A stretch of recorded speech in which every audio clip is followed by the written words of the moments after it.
अहमदाबादमध्ये झालेल्या विमान दुर्घटनेत मृतांचा आकडा 265 वर पोहोचलाय। या अपघातात महाराष्ट्रातील 10 जणांचा मृत्यू झाल्याची माहिती समोर आली आहे। या दुर्घटनेत पनवेलमधील न्हावा गावातील मैथिली मोरेश्वर पाटील हिचाही समावेश आहे। या घटनेमुळे पाटील कुटुंबियांना मोठा धक्का बसलाय। मैथिलीचे बाबा मोरेश्वर पाटील यांना अश्रू अनावर झालेलं भयावह चित्र पाटील कुटुंबियांच्या घरात दिसत आहे। भाजपचे बूथ अध्यक्ष असलेले मोरेश्वर पाटलांसाठी स्थानिक आमदार प्रशांत ठाकूर यांनी आपला खांदा पुढे करत त्यांचं सांत्वन केलं। मैथिलीच्या जाण्यानं आम्हाला मोठं दुःख झालंय।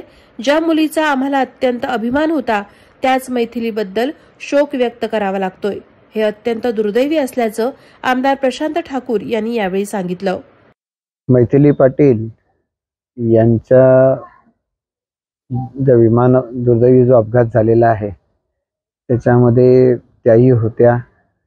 खरं तर न्हावा गावातील अगदी आपण म्हणे सर्वसामान्य परिस्थितीमधून पुढे आलेल्या मोरेश्वर पाटील यांच्या कन्या आणि वडिलांनी आपल्या मुलीचा एका अर्थानं म्हणे हट्ट हा पुरवला आणि तिला या सगळ्या एअर होस्टेस केबिन क्रू याचा घटक बनवली।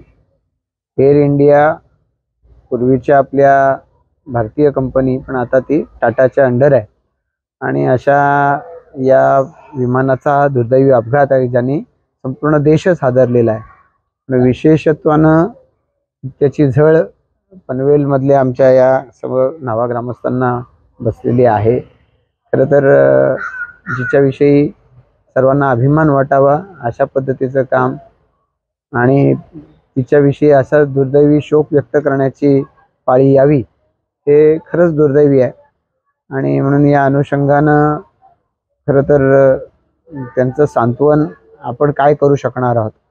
लवकरात लवकर मृतदेह मिळावा, ताब्यात मिळावा, अंतिम संस्कार व्हावेत आणि या परिवाराला खरं तर अशा पद्धतीचं दुःख त्यांच्या वाट्याला येईल अशी कल्पनाच नव्हती। त्याच्यातून सावरण्याची परमेश्वरानं त्यांना शक्ती द्यावी। आम्ही सगळेच जण त्यांच्यासोबत आहोत।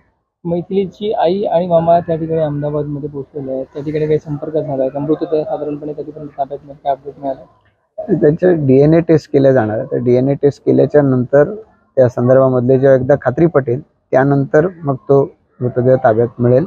लवकरात लवकर ती कारवाई व्हावी या दृष्टिकोनातून सगळ्या यंत्रणा कामाला लागलेल्या आहेत। आम्ही सुद्धा त्यांचाच पाठपुरावा करत आहोत। सर, यामध्ये एक गोष्ट की मृत्यूची कन्फर्मेशन मिळत नव्हतं, या संदर्भात काही कन्फर्मेशन आलंय का? खरं तर आपण अशा पद्धतीच्या मोठ्या दुर्घटना जेव्हा घडतात मोठ्या दुर्घटनांमध्ये पाहिलेलं आहे या संपूर्ण विमानाच्या अपघातामध्ये विमानामधले आणि विमान ज्या बिल्डिंगवरती कोसळलं त्या बिल्डिंग परिसरातले असे मृतदेहाची सध्या ओळख पटवण्याचं काम चालू आहे। एकच व्यक्ती याच्यामध्ये जिवंत सापडल्याचं कन्फर्मेशन मिळालेलं आहे जे आपल्याच वाहिन्यांवरतून आम्हालाही पाहायला मिळते। प्रत्येकाच्या मनातली इच्छा असते की आपला जो आप्तजन आहे तो याच्यातून वाचलेला असला पाहिजे, किमान तो तरी वाचलेला असला पाहिजे अशी प्रत्येकाची भावना असते। पण दुर्दैवानं वस्तुस्थितीचा स्वीकार आपल्याला करावा लागतो। तशा पद्धतीने लवकरच त्याची खात्री आपल्याला पटेल। वादळवारा लाईव्हसाठी न्यूज ब्युरो, पनवेल। नवी मुंबई व रायगड जिल्ह्यातील ताज्या बातम्या आणि घडामोडींसाठी सबस्क्राईब करा वादळवारा लाईव्ह चॅनल आणि दाबा बेल आयकॉन।